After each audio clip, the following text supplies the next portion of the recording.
Hello, and welcome to .edu, the public policy podcast from the American Council on Education. I'm Mushtaq Gunja, along with my co-host, as always, John Fansmith. John, how are you? I'm good. We're I was gonna say we're flying solo. That's not quite right, but we are Sarah-less today. Sarah, is so important that it feels like we are flying solo. Who am I going to ask questions to? I got to ask them to you now, John. This is Yes, I going to be mean I rough. have to answer questions. It's no picnic for me. And is her birthday or something? Is that right? She turned 27. 32, I think. Yeah. Yeah, something like Yeah. that. Yeah. Actually, it is true. It is difficult for us to go along without Sarah. So we are bringing on today CEO of NASFA, Melanie Storey, to help us unpack so much of what is going on. So it's going to be it'll be a great show. And despite it being summer, man, June and July have been busy. So we have a lot to sort of get through and get to. Thank you for the questions from so many of you in advance. Thank you for the hundreds, 500-ish of you who are with us right now. I can't believe you're with us and not watching Egypt, Argentina. And Don't fortunately, remind people they have options, Mushtaq.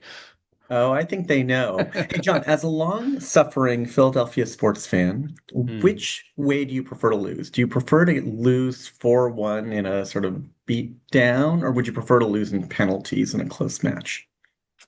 I think it's a whole lot easier to lose in the beatdown emotionally because then you can just sort of say, well, we never really had a shot. As somebody who's experienced multiple losses, both close and determinedly not close, that's how I've experienced. But other people's mileage may vary. Yeah, You're an yeah. LA sports fan, so you don't know what it's like to lose close or by big margins. I wish that were true. I wish that were true. But I think I'm with you. I think those, when you go to penalties, I mean, just the nerves are too high. Today we are going to talk, we're going to do a little bit of a quick hit on a bunch of topics, uniform guidance, the HUD Dear Colleague letter. I want to talk a little bit about the Supreme Court rulings on transgender students. And then we'll bring on Melanie and we'll talk a little bit about how the O3B, the One Big Beautiful Bill implementation is sort of being experienced on campus, especially with financial aid.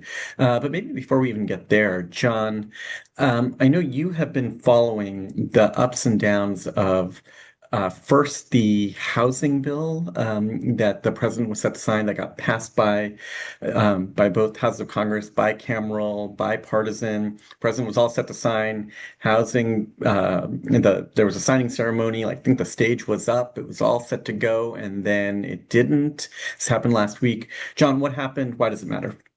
Yeah, and this is really kind of a microcosm result of what we have been dealing with all year, and I guess we as a country, but particularly the Congress has been dealing with all year with these tiny margins in both chambers.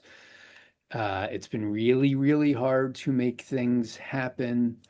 And the president generally, especially in election year, their role is to sort of be the advocate for their party in the face of this. And this housing bill in particular is the one that both parties really wanted. Yes, because there's a lot of concern about the cost of housing in this country, but also going into an election that will be in many ways framed around the economy and affordability and whether voters feel like the economy is working for them.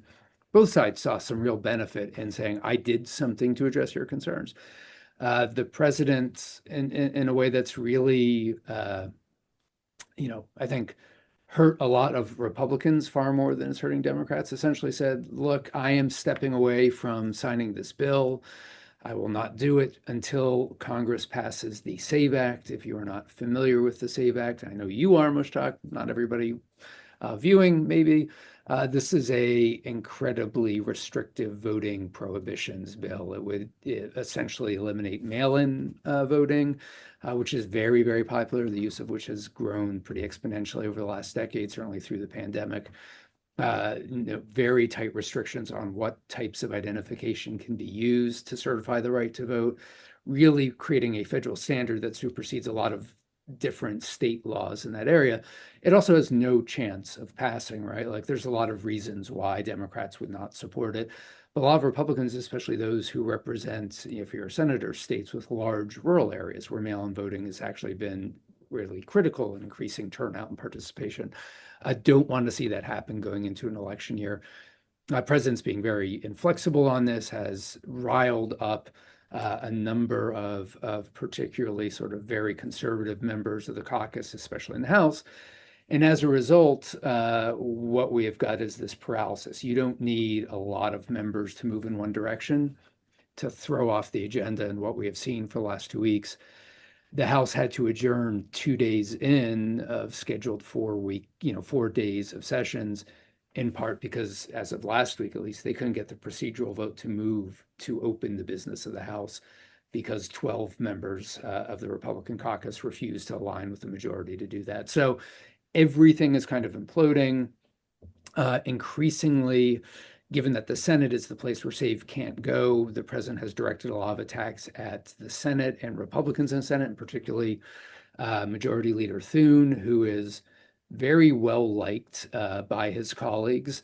As the president's attacks have ramped up, the outside attacks, particularly social media, other places, have ramped up, which has caused a lot of frustration among Republicans, both House and Senate, that this is infighting that's, really not only hurting their ability to do the business of the Congress, but also hurting their electoral chances at a time when, for a lot of reasons, Republicans are concerned about what the midterms will look like. So everything kind of imploding in the same place. We headed into the July 4th recess this week, with not a lot of optimism about what Congress could actually achieve and whether the president could get on board with it. And it's worth noting, we only have 6 business days of Congress before the August recess, where Congress departs for 4 or 5 weeks, depending on the chamber. Coming back from that recess, there's only 8 business days beyond that before the elections themselves. So we are in a period in which Congress doesn't have a lot of capacity to do things, and they're tying themselves in knots as they try to do the few things that look like slam dunks. Sure.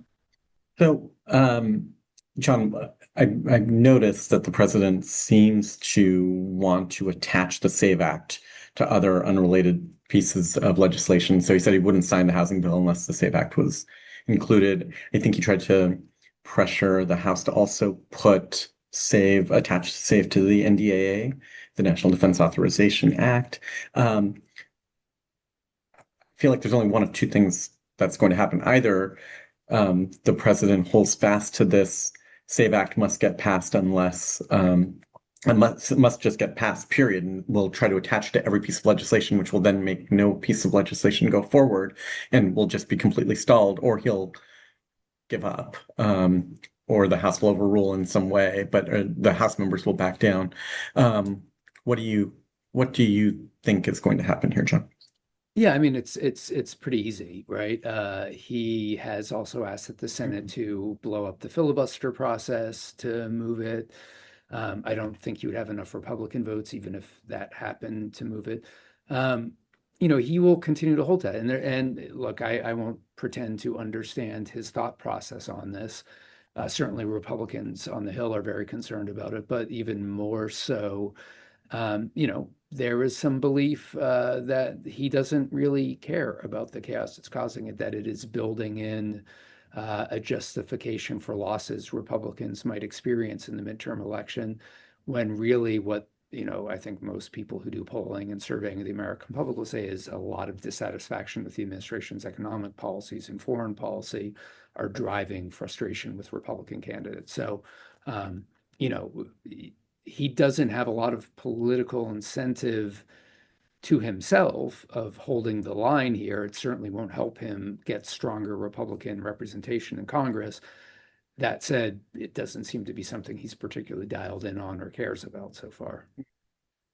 Well, one other area that president doesn't seem super dialed in on, but has enormous consequences are all things uniform guidance. So over the last couple of webinars, we spent a lot of time talking about, OMB's guidance and as it relates to federal contracting.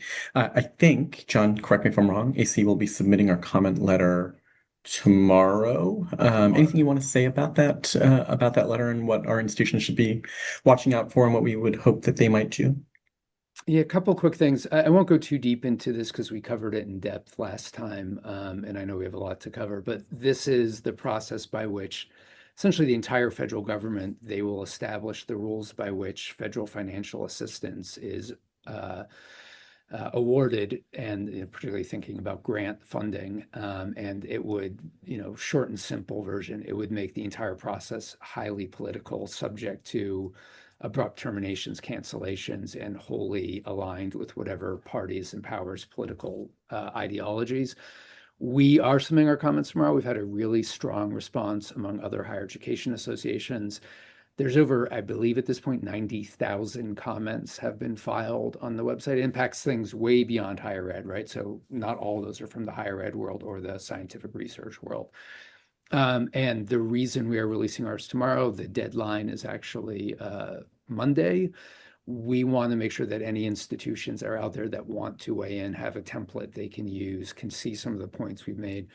I know some other associations are getting their comments out early, their individual ones that may speak to specific sectors. So keep an eye on those. I would encourage you, if you have the ability and the desire to file comments, everyone helps.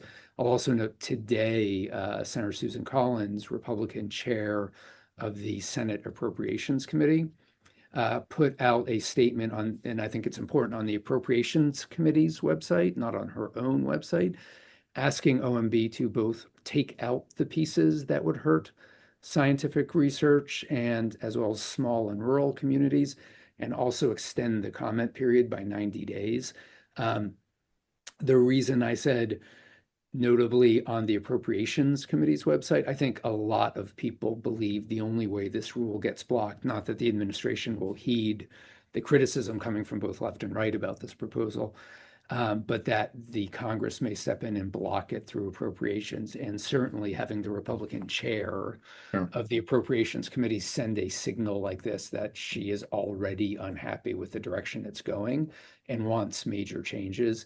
That's, again, not a very subtly veiled threat about what might happen in the Sure. alternative if they don't listen. Well, that's good news. And Very good news, yeah. yeah, and I would think that all the more important, given that there might be a little bit of a crack in the door here for us to get those comment letters in, right? The audience is not just the administration, but potentially members of Congress here as well. So please do. Two other quick topics. The Department of Housing and Urban Development, an agency we don't usually spend a lot of time talking about here on this public policy education podcast, had a letter last month, dear colleague letter, arguing that race-based affinity housing on our campuses may violate the Fair Housing Act, and urged colleges to eliminate housing programs that are organized around race or ethnicity, or at least I think they did. John, what do we know about that dear colleague letter?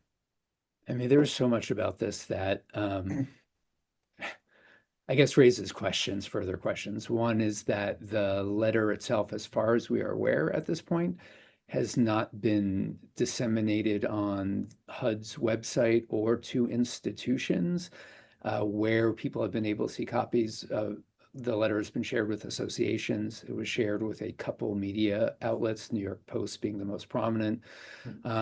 It was then posted on the LinkedIn page of the assistant secretary at HUD, who the letter is from. It's also worth noting that individual was formerly at the Office for Civil Rights at the Department of Education and was the author of the February 14th, 2025 letter that touched on things like affinity housing, what the department at that time saw as acceptable practices by institutions that three courts overruled, and the department eventually had to rescind because it was so clearly indefensible legally.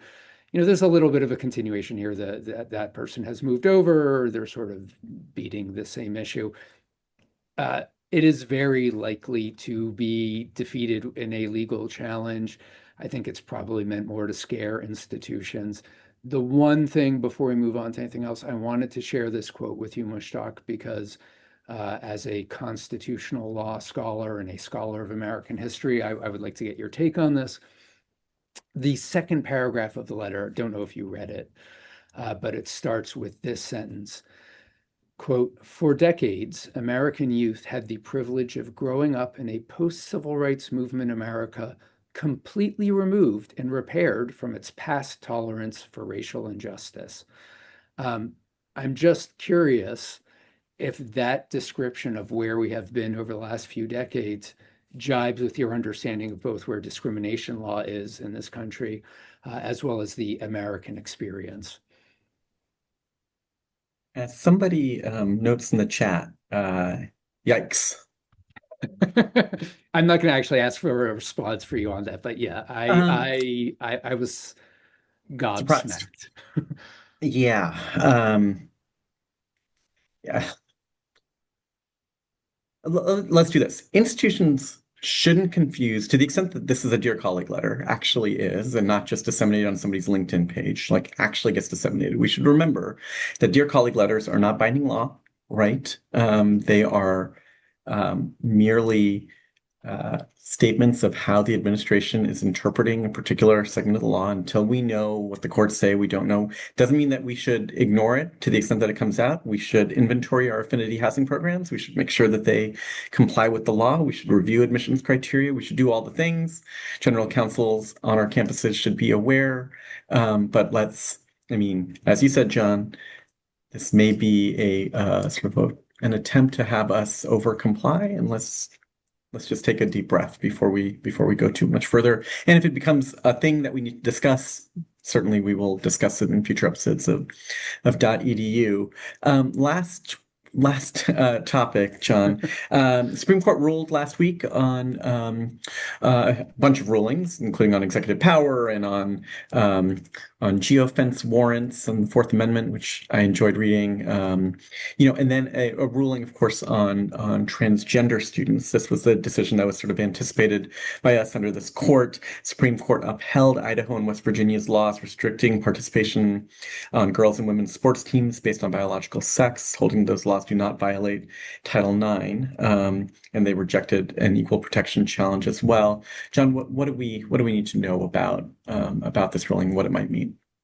Yeah, I think, and you've hit on the high points, right? What they ruled in the majority opinion by Justice Kavanaugh was not, as some of the proponents of these rules would have hoped to have seen, that there would be a national ban on the participation of transgender athletes in women's or girls' sports. What they essentially affirmed is that states have the right to maintain those, and as you pointed out, that those bans are, to the court's interpretation, not violating the Title IX protections. Certainly been pointed out other areas. There's some inconsistency in how the court has ruled as recently as, I think, 2020 on the treatment of sex and gender as it relates to transgender individuals in the workplace and what discrimination looks like in that context versus in this context. But functionally, there's about 24 states, I believe, that currently have bans in place, 3 other states that have bans in law but not currently in effect.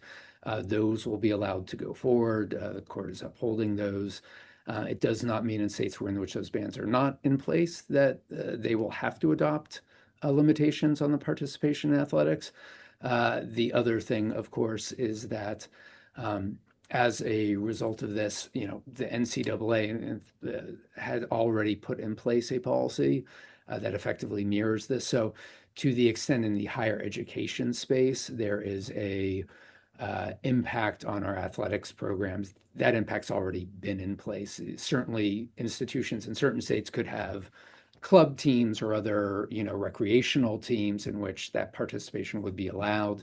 But certainly for sanctioned NCAA competitive collegiate athletics, that is no longer, that has not been the case, and the Supreme Court's decision doesn't fundamentally change that. Sure. Well, thanks, John, for helping us explain that. And one piece of financial aid news as we sort of transition to having Melanie on. One piece of welcome news, maybe for campus employees.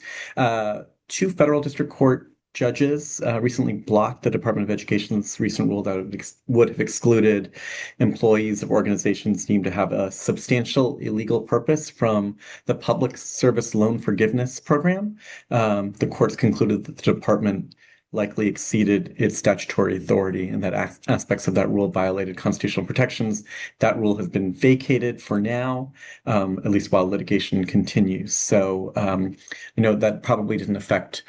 It may have affected every institution, probably didn't affect that many students, but it's good that the courts have ruled at least temporarily for that way. It's funny, just one common theme across these topics. It feels to me like the federal government continues to use guidance document, litigation, executive action to reshape higher education policy, but many of those actions are not the final word, right? I mean, we need to distinguish between policy announcements, LinkedIn announcements, and binding court decisions, because the difference there is huge. And I think that the administration might be tempted to try to make us conflate, what is binding and what is not.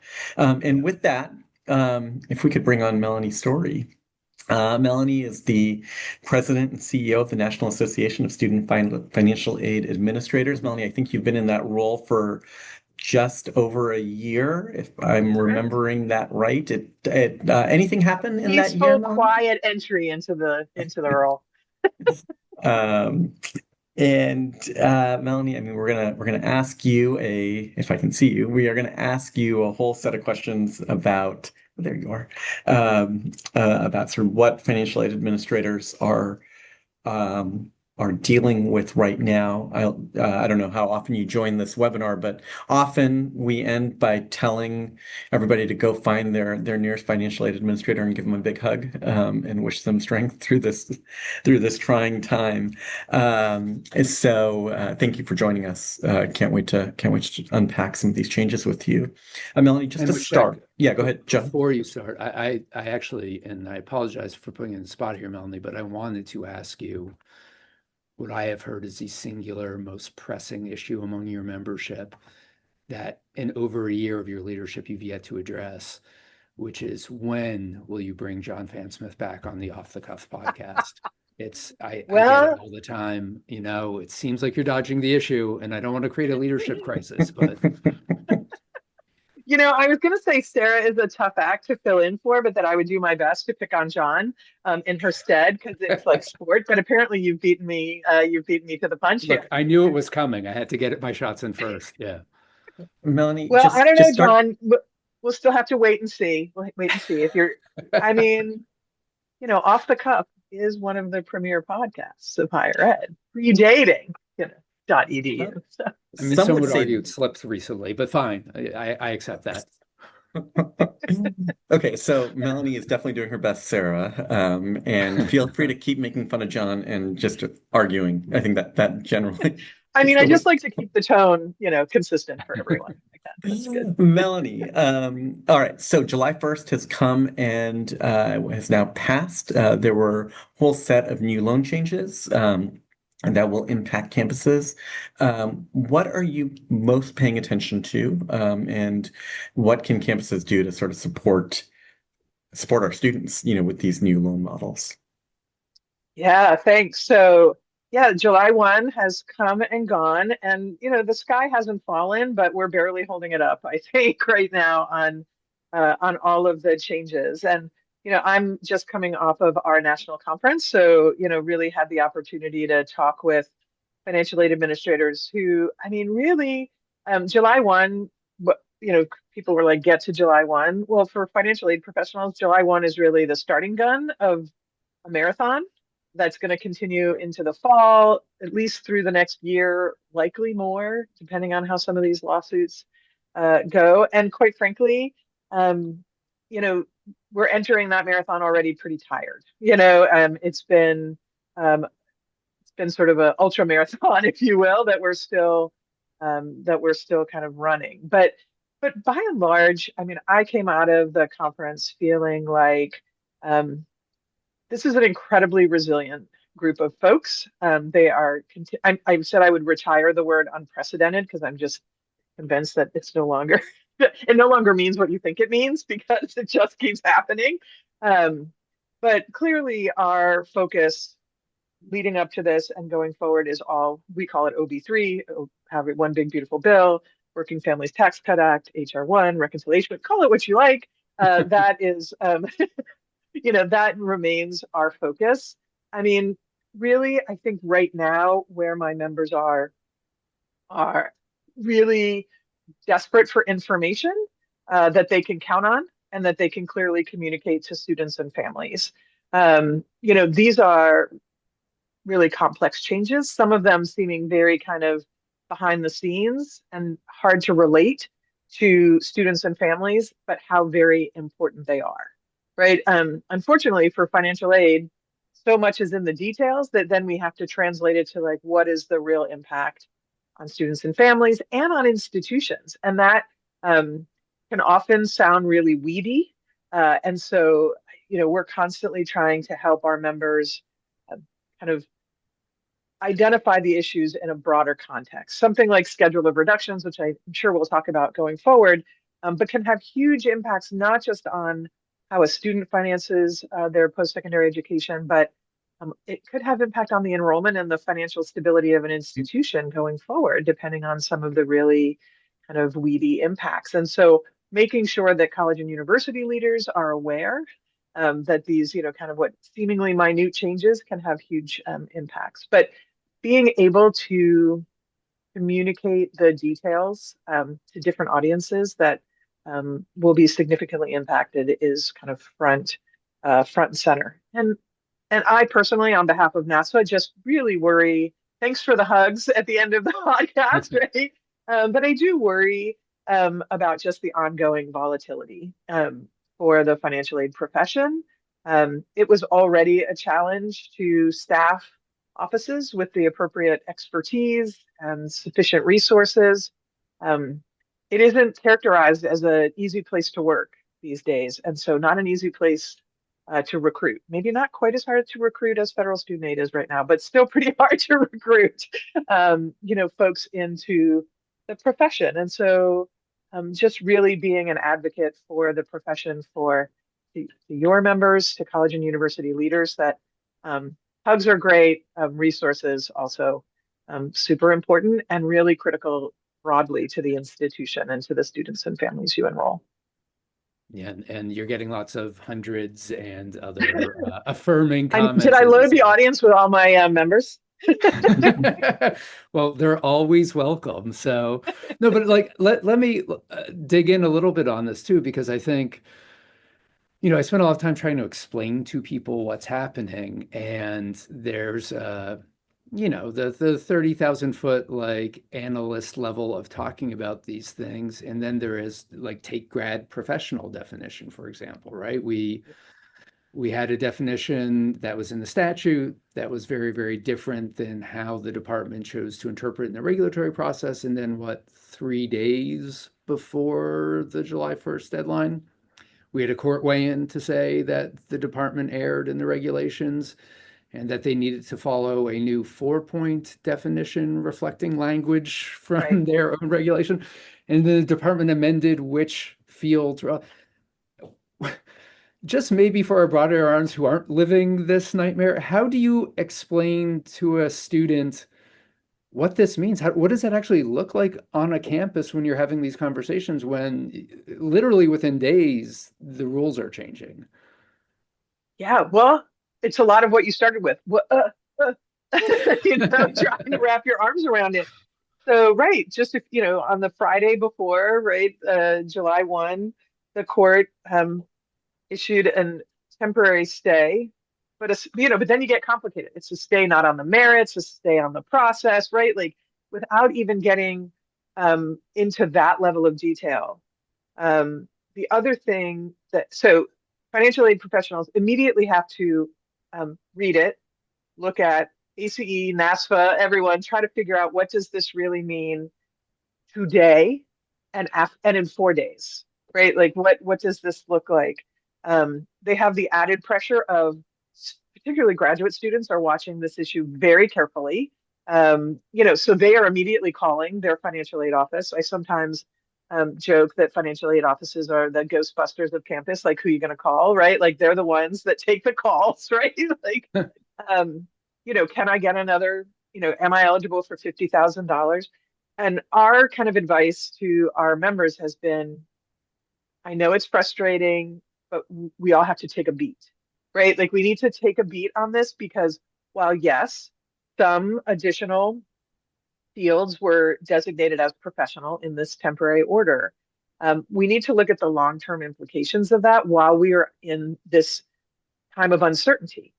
Because if they were to borrow $50,000 and they get their first 25,000 in, let's say, in the first semester, and then the court rules in the department's favor, now you have exhausted your loan eligibility for this year, and you may have no resources uh, available to you. So I understand the urgency of like, there it is, right? Like I filled the gap, um, but you are entering a different level of danger zone, right? Like in terms of what that might mean for your full pursuit of your program. So we are really very much and trying to get this message out to students and campus administrators because it's not shocking and not unreasonable that deans of these programs are also calling the financial aid leadership and saying, oh great, now our students have this additional these additional monies available. I urge the campuses to proceed with caution, right? To really think about what are the right financial choices for both the students that you're supporting and the institution, and trying to balance that out. That is a super unsatisfying answer to students. Like I just own that.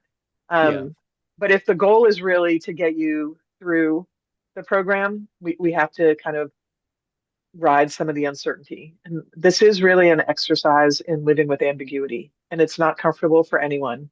Not comfortable for campus leaders, miserable for students, and it's really hard for financial aid professionals who are in the middle of it.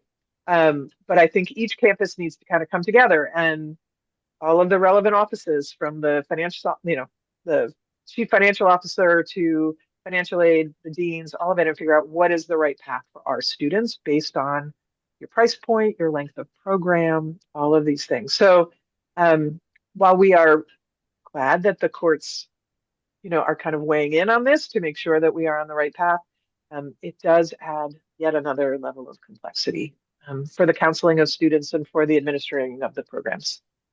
Well, and kind of pulling at some threads there too, talking about the ambiguity, right? And the choices that are being made and decision points and kind of like overlapping factors, students wanting to know what they can borrow, making a decision about enrolling, programmatic choices having such a huge impact on what aid may be eligible to them. When these rules were being proposed, frankly, when the department first announced rulemaking, we said repeatedly, the master calendar would dictate that implementation starts July 1, 2027, not July 1, 2026. I think, anticipating that the time frame to put these changes into effect and to understand them, and for students to have the information in front of them, and financial aid offices to be able to clearly explain. And the department hasn't done. I'm not going to revisit that, but has there been any consideration by the administration about the fact that all this externally imposed ambiguity, might result in choices being made that ultimately have consequences that weren't intended or desired, and that there might be some sort of, hold harmless period or safe harbor provision where, some of these changes, given the rushed implementation, could be re-examined and maybe addressed retroactively, given the sort of nightmarish environment, financial aid offices find themselves in. Like, I don't know what a better way to put it is. Yeah, like nightmarish situation. I mean, it really is, though. So, of course, the master calendar was in place for just this purpose, right? To smooth out these rough edges that are going to happen in the policymaking process, right? It's complicated. I agree, right? Ideally, we would have had a master calendar implementation that clearly was made clear to all of us that that was not going to happen. NASPA did send a letter to the department asking for flexibilities, safe harbors, call them what you will. But that particularly schools, I don't want to get into the nuances, but summer headers, right? Like, so these are, if you have a summer session, can be the beginning of the financial aid year or the end. It's in the beginning. Those often start in May or June before, crossing over this period. Right.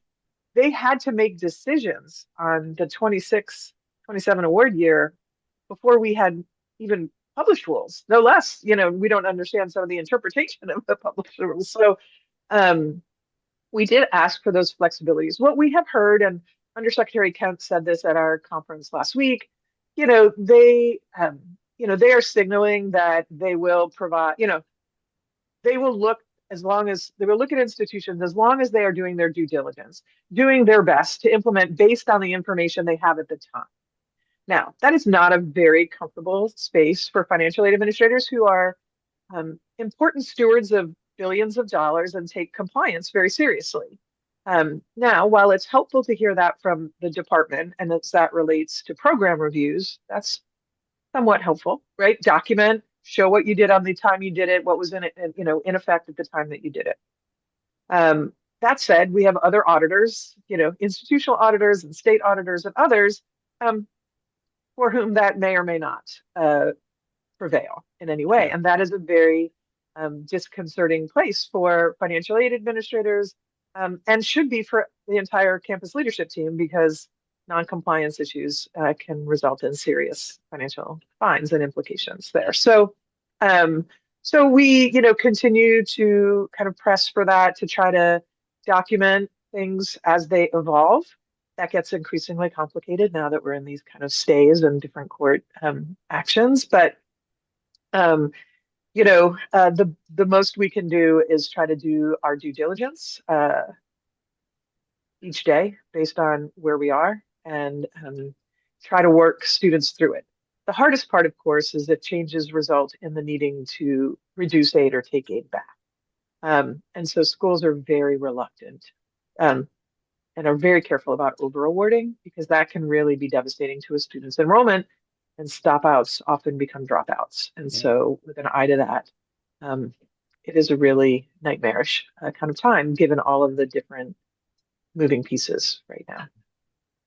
Three quick thoughts for me. One, this is precisely why we have been harping on the master calendar now for a year. We haven't been doing it to be obstinate. I mean, if you don't give institutions enough time to be able to comply, then things will fall through the cracks. I mean, so that's point number one. This might just be my lawyer hat being put on, but for those financial aid administrators that are here listening to this, I mean, I would urge, probably it's useful to call over to general counsel, to your counsel's office at your institution. And as you document what you're seeing in your records as you're administering this aid, let's make sure that we've got the right memos to file, that it's documented and saved in the right places, just in case, God forbid, some dollars go out that aren't supposed to go out. At least we'll have them in the right places. So this is a whole of institution approach, I think, for sure. And third, I mean, and this is the heartbreaking part, right? Like the folks that are most going to be affected are those that are the least able to afford our campuses and need the financial aid. Our more wealthy students are able to go to campus, but these are the folks that are, it's always those that need it the most, that have the most hurdles to jump through. So I really do salute you and everybody here. Melanie, I know almost everybody here has been following along, but just so that we're sort of clear, where did we land on which programs are considered professional degrees and which ones are graduate degrees, and what impact, if any, do these recent court decisions have on that question? Oh, I don't have the list in front of me, but there was an expansion from 11 to 20-ish, I think is the number, maybe 21 additional. So it was an expansion of the definition. So for this interim stay period, right, institutions can, and the department just to sort of say, the department issued an electronic announcement to clarify their approach to the judge's order. Oh, thank you. I see that was linked. So that will have the list of zip codes, right? These are the actual program codes that are now eligible. But the department was also clear to say that while institutions after July 1 could award loans at the higher loan limits for those programs, there could be issues on the back end. And I referred to that earlier, right, in terms of hitting your aggregate limit, depending on where the courts may go once they rule on the merits of the issue. But you saw an expansion to a number of the programs that were identified in the lawsuit, although some would argue not all of them, right? So this is not a closed issue. We also see significant activity in Congress on this, on both sides of the aisle. I think some recognition that the implementation and the regulation on this was not maybe as they had anticipated it to go. And to your point, Mushtaq, the people who are most impacted are those with least availability to access any kind of private loan capital. And even at the undergraduate level, for students whose families may rely on the PLUS loans, that those limits also impact them. And so this is a, kind of ongoing challenge. And I mean, I keep saying it, and I'm tired of the word complexity too, but as these program lists potentially shrink and expand, it's very hard to speak with any kind of clarity and one voice on it. And related to that, actually, too, Melanie, I'll say, so you just had your annual meeting last week, which I know very well attended, as always, I'm sure, and a great and vocal group of attendees, if it's anything like my previous experiences with the meeting. We are trying to figure out, and we hear so many anecdotal reports about this, about the kinds of changes as a result of OB3 and what they mean for student choices, right? Are they moving away from programs where they think financial aid might not be available to them? Are they, changing behaviors in ways that are reflective of the policy changes, given, this very sort of ambiguous and uncertain and lots of gray, not lots of black and white environment? Some of this has to resonate with students who are applying and making these decisions, even if it is the uncertainty maybe makes me more hesitant. Were you getting a sense of that from your members, or is it just all over the map? I mean, I think you see it.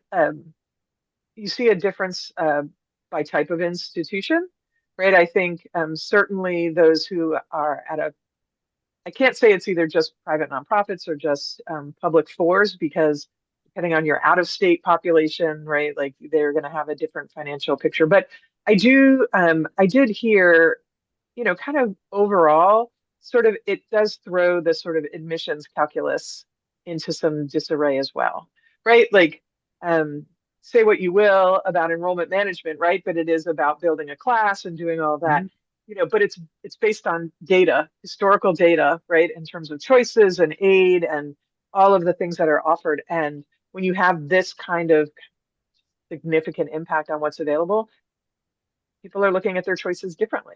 How far away from home they'll go, what kinds of direct expenses can they tolerate if they can moderate their indirect expenses, right? Which are the things they can control, transportation, right.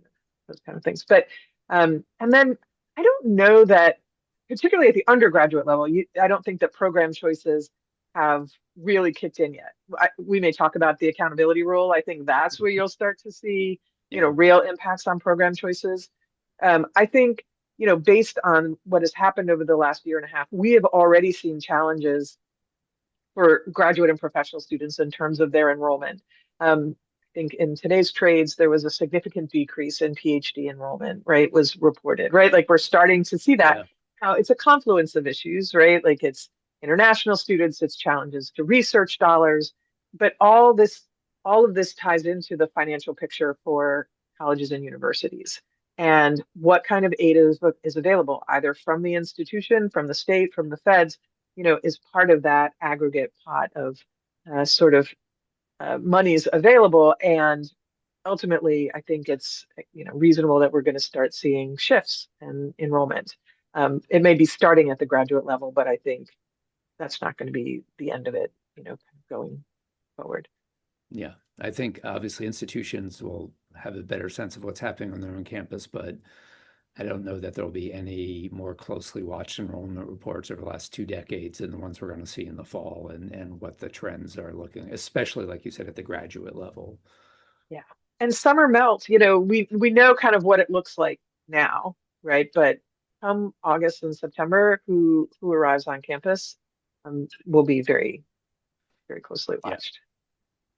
Well, you mentioned it can, oh, sorry. Go ahead, John. Go ahead, John. Aren't we polite? I was just you mentioned the accountability rule. And I think people, if they've been watching us regularly, have, a general sense of where we stand with that. This was part of OB3 as well.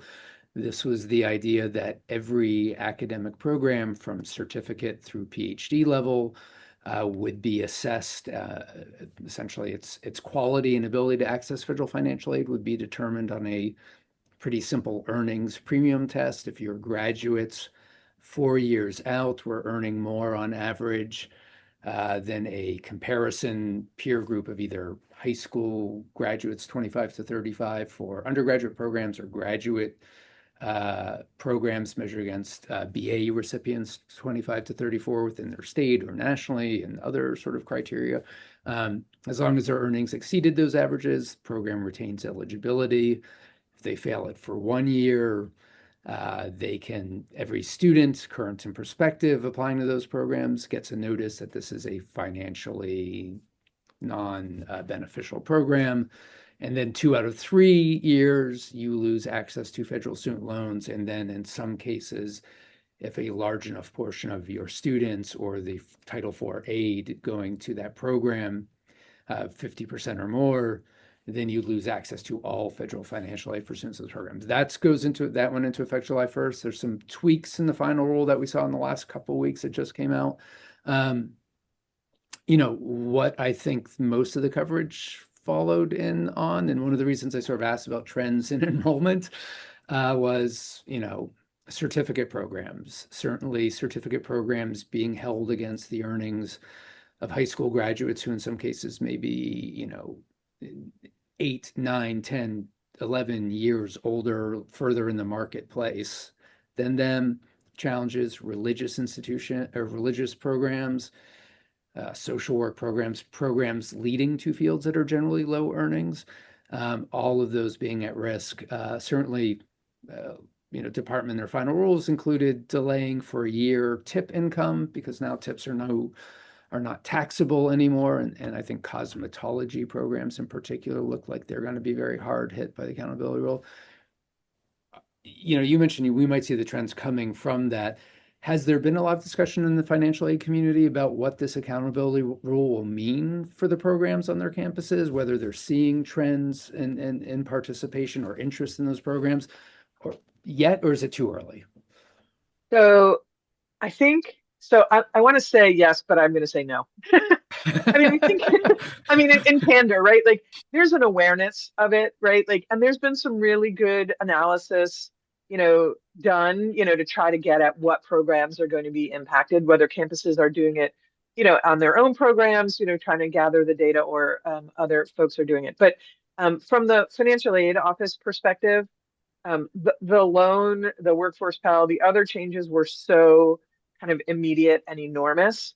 And the truth of the matter is, the accountability stuff is on a more delayed timeline, right? Like, the first reporting this October, as you highlighted, right, first year impacts, but significant impacts not until 28, right? That feels like a luxury at this point, right? Like, that kind of timing. And so I think you're starting to see schools gather their own data to do their analysis, because no one wants to be in the headlines, right? That they have programs that are not, that don't pay off, whether or not that really is what the data says, as you outlined. But I don't think we have put our full attention to it just yet.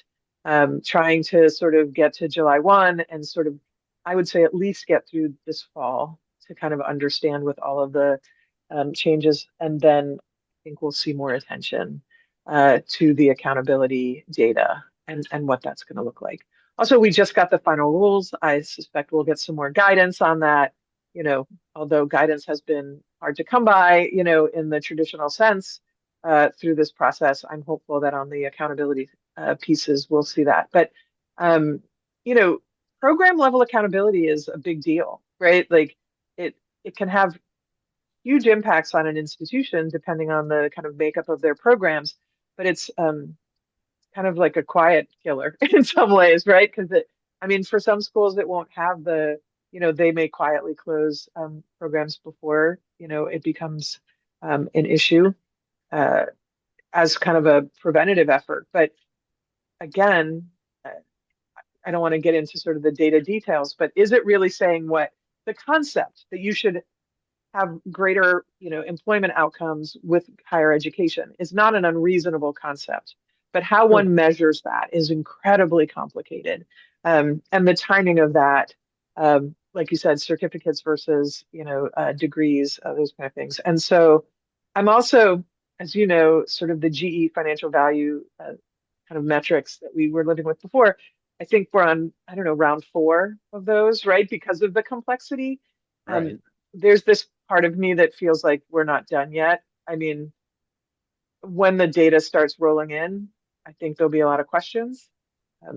We'll also be in an election year when some of that starts rolling in, and members Yeah. of Congress are sensitive to colleges and universities and as important parts of their community, employers. Um, so, I think there's probably still more to be written on this. So financial aid professionals are watching it, but probably a little less close scrutiny than they are on some of the other things. Melanie, good questions in the chat. I might direct your way, and John, feel free to weigh in too if you see them. First, questions come up a couple times. Lifetime limits on Parent Plus loans per student and per family. I know that our Parent Plus borrowing rules have changed. What are they now, Melanie? So 20,000 annually, with an aggregate of 65,000. So you do the math there for a 4-year degree. We have a misalignment there a little bit, one could say. But yeah, the new limit is an annual 20,000 per dependent. And so you have multiples. In college, you have a little bit more, but only 20,000 per student, and then an aggregate plus of 65,000 per dependent. So that's a big change. Yeah, huge change.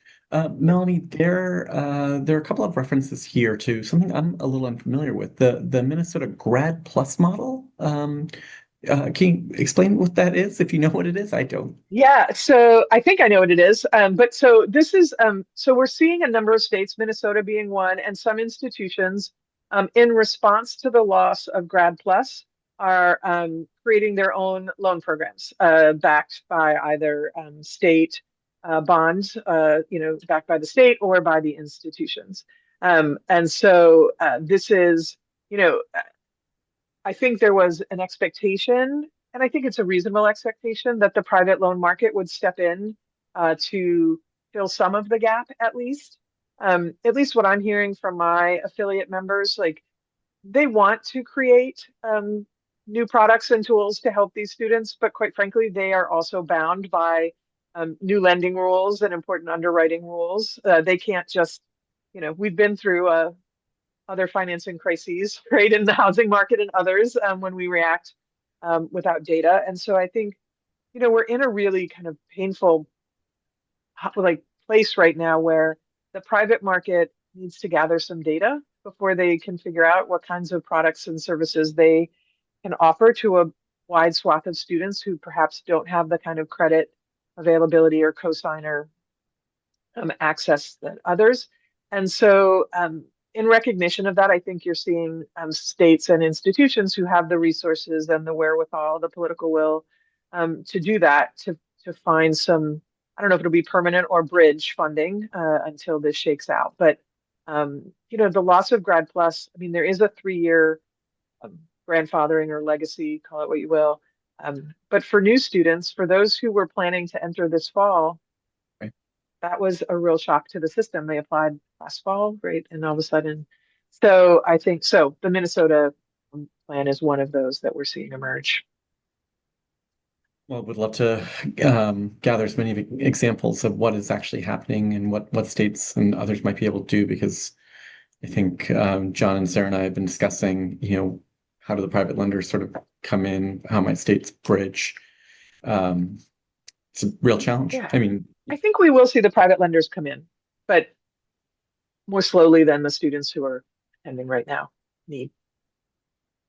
Questions Yeah, and I in the think chat about, oh, go ahead, John. I was just, I mean, we've seen, some of the analysis, some of the reports, really good research on this, that it's going to be challenging, right? Because there are only so many lenders who will be in this market, right? Who are set up to do this, given all the, really difficult constraints in terms of offering these products. And then a lot of, students, I think 40% of students was the Philadelphia Fed's analysis, fall below the credit threshold that is generally the underwriting standard for loans. So Mhm. you're going to have to figure out, the private lenders may move in, but it may not necessarily be a full solution to some of the existing gaps, which are likely to be pretty big. And probably won't have all the protections that the federal student loan program used to have, which is No, of course not. No. Right. couple references, questions about Workforce Pell. And Melanie, I know you made reference to it too. It's early days still. I mean, it will be for a little while, but what do we know, John? Any changes to on the Workforce Pell side? And Melanie, how are you seeing it? What are financial aid administrators doing to prepare? Yeah, I don't think the regulatory process at least implemented significant changes, and credit to the department. I think I can say on this one that they, did their best to anticipate some of the concerns and provide some flexibilities. Curious to hear what Melanie has to say. I think what I've heard from campus folks and workforce folks is that the process in statute was already so explicit and so, I mean, there are multiple separate entities that have to weigh in at different stages of this. There's some real lack of clarity necessarily about, whether a program would meet some of the idea, being essential within the state workforce, and is it aligned with area needs and other things, and then earnings and placement outcomes that a number of programs, that you might think naturally would sort of be able to fall under the Workforce Pell expansion. Schools are being, a little cautious about what they want to go forward with. And I've said this, I think, on this podcast, but I think we see the hockey stick effect, right? I think we're going to see a small number of programs across the country for a while until lessons are learned and sort of pathways are built, and then they'll start to accelerate down the road. But it seems like a lot of people waiting to see how things will sort out, and credit to the people who are forging ahead and trying to make it work. But I think it's probably going to be a pretty small group in the near future. That's what I'm hearing from my members too. They're anticipating it to be kind of a slow burn, right? And then, yeah, the hockey stick effect or a flywheel, right? From an administration point of view, it's just Pell. It's just we need the programs to be approved by the department, and then there's some work on the financial aid office end for the eligibility on that side. But there's not a whole lot, kind of more that they need to take on. It's really on the front end, as John said, what programs will apply and the states will approve, and then the feds approve.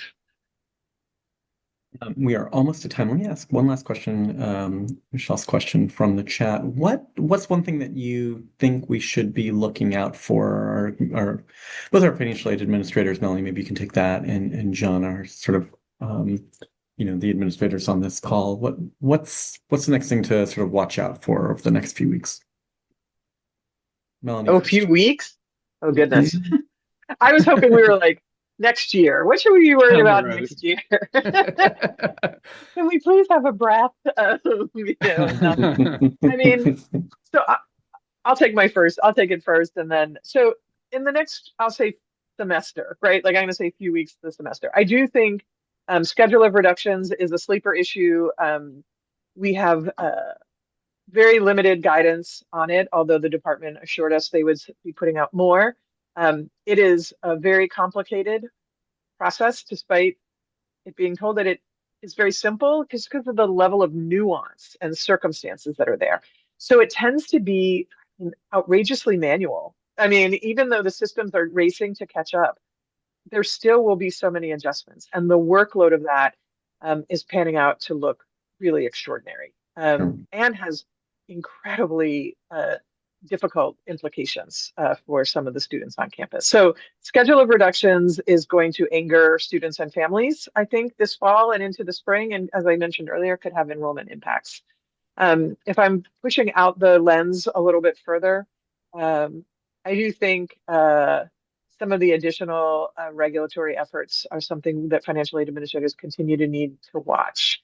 Accreditation, some of the other return of Title IV Christmas tree ornament issues that Undersecretary Kent mentioned last week can be really complex and sleeper issues for my folks. And everybody sees it as a financial aid problem, but it really ultimately becomes a campus problem. So those are the things we're really keeping an eye on. Well, I mean, Melanie hit all the key ones. I'd say the one other thing just dropped last week, following up on her point about regulatory rules changes. The department last week announced their unified agenda, what they plan to do more rulemakings on. And there is a lot in there around Title VI and Title IX, civil rights, and what they intend to do. And given what we've seen from them so far, I think certainly lots of reasons to be concerned about the changes they'd like to make additionally going forward. So be paying a lot of attention to that. well, at least it gives us something to talk about in future episodes, John, and hopefully Melanie will join us again. If we didn't scare you, Melanie, you did an amazing job of walking us Melanie through all was of this. so gentle. She could destroy me if she chose, and she did it. So I I'll invite you appreciate back that. to off the cuff, and I'll do it on my own house. I won't destroy at your house. Well, Melanie, thank you for your leadership. Thank you for joining us. Thank you, everybody, for joining us here today. Please do take a look at our uniform guidance letter and, the others of the associations. Please weigh in. And we will see you at least one more time before the end of the summer, John. I think that's right. I think we've got one more before we Yeah, we break over do. August. Yeah. Anyway, thank you all for joining, and happy 4th, everybody. Bye all.